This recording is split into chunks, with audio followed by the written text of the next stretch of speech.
Imagine you are fixing a machine that's supposed to be off and suddenly it springs back to life. Sounds like a scene from a horror movie. Well, it's a real industrial risk, and the latest BIS order wants to put an end to it. In this video, we're decoding the safety technical aspects of the new BIS quality control order on machinery and electrical equipment, specifically focusing on the risk of unexpected startup.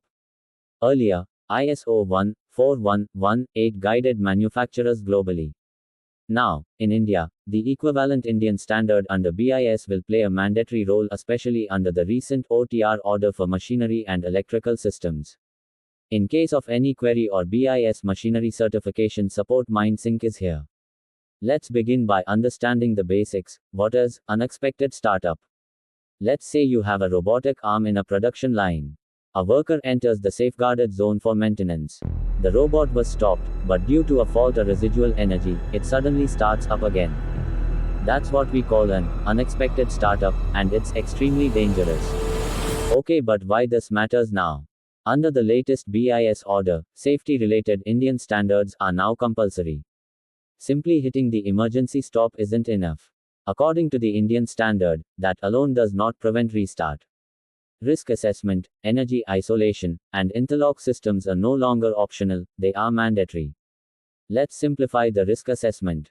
A good risk assessment breaks down a hazard into at least two risks: failure of the stop system itself, and even worse, unexpected reactivation due to a malfunction in the safety logic.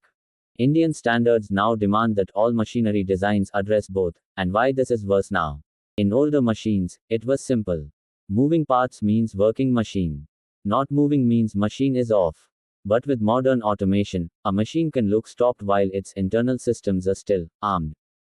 This disconnect has caused multiple incidents in India, particularly during diagnostics or quick interventions. The Indian standard 16813 whose key rule is zero energy state. So, what does the Indian standard say? The core rule is isolation and energy dissipation. Before anyone enters a danger zone, turn off the main electrical disconnector. Shut pneumatic flow via a 3x2 manual valve. Switch off the hydraulic power unit. And if gas is involved, isolate the gas train. But if you can't shut everything down? But what if you need to enter often?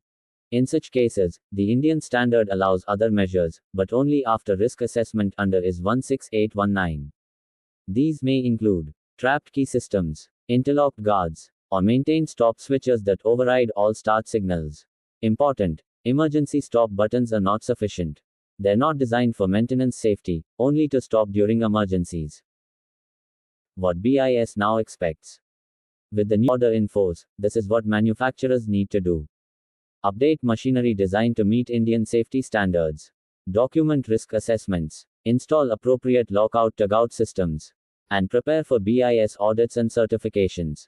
Moving to compliance support. At MindSync, we understand how complex safety compliance can get, especially for domestic and foreign manufacturers. That's why we offer complete technical consulting in support for Indian standard implementation, risk assessment documentation, and BIS certification. Need help understanding how the BIS quality control order impacts your machines? Contact MindSync, your compliance partner.